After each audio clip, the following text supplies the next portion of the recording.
Okay, so in this video, I'm going to show you exactly what an SEO and website design service would look like. If you haven't had a chance, then watch part one where I walked you through exactly what a client would need to do to prepare for a website design service. So I'm walking you through my rebrand that I did for my website. It's exactly what it would be like for a client going through my services.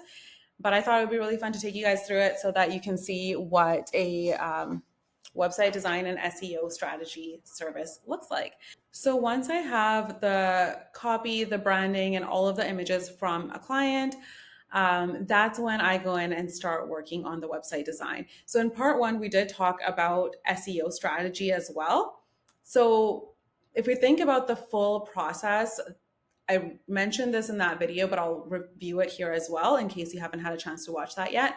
So if you are wanting an SEO and website design package where you're getting both services, the process would be the very first week that we work together, I would send over a questionnaire. So this is an SEO questionnaire where I really get to learn about your services, what you offer, your ideal clients, and then based on your answers, I would create a keyword list to see what we can target for which keywords we should be targeting on your website and which ones to target for which page. This is really important because you can have a beautiful website, but if nobody knows it exists, then no one's really going to see it. So your SEO, which is search engine optimization, is what's going to help drive traffic to your website.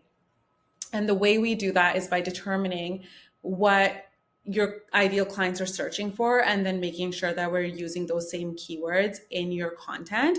And of course, making sure that it's relevant to your content as well. So we take all of that and then we create an SEO strategy. So that's week one. And after week one, once I've created that SEO strategy for you, we would review it, make sure that it's aligned with you for each of your pages. We're using the keywords that make sense to you. And from there, you would take that SEO strategy that I create for you and you would write out all of your copy based on that and gather all of your images, whether that's getting a photo shoot or using stock images, and get your branding ready. So you could hire somebody to create your branding for you, or you could do your own branding. It's really up to you. I do recommend hiring a brand designer because if you are using your website as a marketing tool, it's so important to make sure that it's aligned with your business in a way that it's really connecting to your ideal clients. But if you're not in a place where you can invest in a full branding service, and that's okay as long as you kind of are able to create that yourself, which would include your color palette, your font scheme, and any kind of illustrations, logo, that type of stuff. So that's all provided by the client. And for that, I usually say I don't know, anywhere from 2 weeks is pretty tight, I'll be honest. Some people can get it done within that. But I would say about a month. A month's a good amount of time to be able to gather all of that because you do want to be making sure that you're taking the time to write your copy. Once it's on your website, you don't want to be changing it all the time. So that usually a month is usually about a good time in between. And then after that, so during that month, it's kind of the clients, doing their own thing. And then we would have our design period once that month where you're gathering everything is over. And so design period starts, and then that's when I take over. I take all of the content you've given me and I design your website. So that's, how SEO and then website design kind of go hand in hand. SEO is done first and then implemented into your content. And then I take all of that and create your design. So I'm going to show you what the design process looks like. I've already designed. So again, this is for my own website when I did it. So my website, I've already designed it, but I'll kind of walk you through what that process was like. So starting with the SEO part of it, I went through it exactly as I would for my clients, even when I was doing it for myself. So I did the SEO questionnaire. And then from there, from the answers that I put in there, I did my keyword research and I came up with a list of I wanted to say a lot of different keywords. I'll show you actually. So I'm not going to go too much into detail about everything in this document here, but this is what I would share with my clients. I do have it highlighted weirdly here, but that's just for my own purposes when I was writing my copy. But it's a lot of research that goes into your SEO and your strategy of your website. And it's based on this document that I share with my clients. So I know it can look a little bit overwhelming, but when I share this with my clients, I tell them exactly what everything is. We go over it and make sure it's aligned with them and what they want on their website. But yeah, the keyword list, this one was for my own website, but you can see there's a lot. And I, for my own, I did like extra, like I'm not going to be using all of these keywords on my main pages of my website, but it's really helpful to have these because I can use them for my blog posts and make sure I'm optimizing my blog posts without having to do research every single time I go to write a blog post. So it's really helpful for that as well. So this is something that I would provide my clients.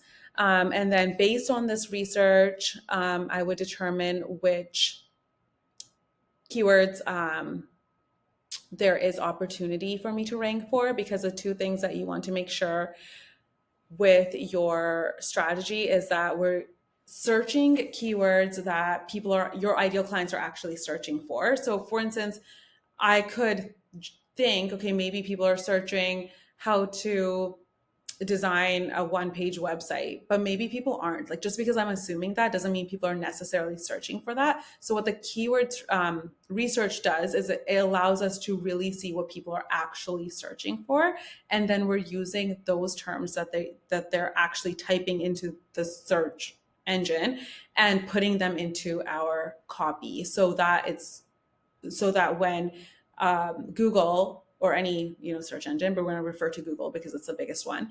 But when Google is serving up the results for the search query that somebody puts into the search bar, it's going to try to match the content to what that search query was. So when you have that same copy in your content, then it tells Google that, okay, like this matches what they're searching for. So it's really important to make sure that we are understanding what they're actually searching. So making sure that there is enough search volume for a specific keyword, but then also the search difficulty is something that we really need to look at too, because there could be something where there's like 45,000 searches a month, but the search difficulty is so high.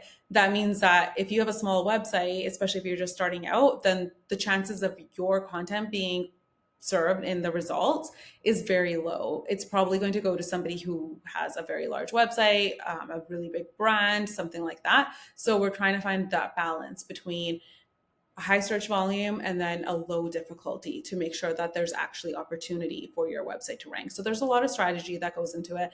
That's a little bit of it there. We won't go too deep or spend too much more time on this, but that is the research that I would do for you. In part one, you'll see what it would look like to use that research in your copy. And so you can watch that there, because I did show my homepage copy where I wrote out all of the copy and I used the keywords in there. So that's something that you can watch there. But that is the SEO portion of it. And then the kind of strategizing for what each page, what we want to target on each page. And then the client journey, all of that kind of stuff.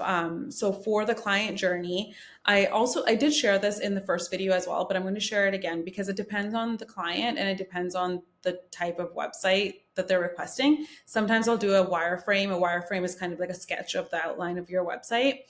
Sometimes I'll do it before they give me their copy and then redo it after. It really depends on the client and kind of what they're asking for. But I'm going to share this again because this is a really great way that I really determine the client journey. So this is by creating a wireframe, and I do like drawing it out on a piece of paper with a pencil because it just, for me, creativity wise, it's just like makes a lot of sense.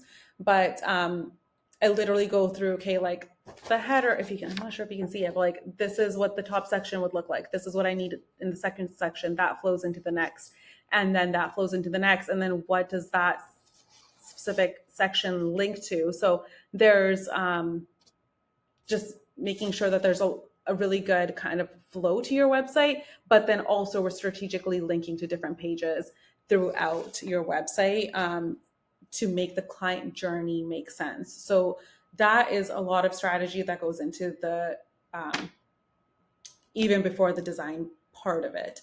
So that's something that we do. And then from there, we design your website. So I'm not going to go into the back end of designing or anything like that in this video, but I'll show you my website. So since this two-part series is based on my website, in the previous video, you saw the branding that that was created for me for my business and for the rebrand. And so now you can see how it kind of came together in a website. So this is really cool because this would be, if you provide me with your branding, how you can really transform it into a website and people can feel like they're coming into your world and really feel what your business and brand is about. So this is my website. I am so proud of it because it feels so aligned to me. And for anybody that knows me, has worked with me, and then they visit it, they're like, okay, well, it totally feels like what working with me feels like, which is exactly what you want your website to feel like. So taking that branding, taking that copy, and then the wireframes. So making sure we have that client journey and strategy in mind, then you build out your website. So it's really cool because you saw the strategy that goes into it, but then the design portion really just gives it life. And it's just so cool to see it all come together. Okay, so you saw the start to finish for a website and SEO service. So if you didn't have a chance to watch part one, I would really recommend that because that's what it would be like as a client to get started with your website design. But I hope that kind of gave you an idea of what it would look like to build yourself a marketing system with your website, because there is a lot of strategy that goes into it behind the design. But if you do have any questions or anything like that, feel free to leave a comment below.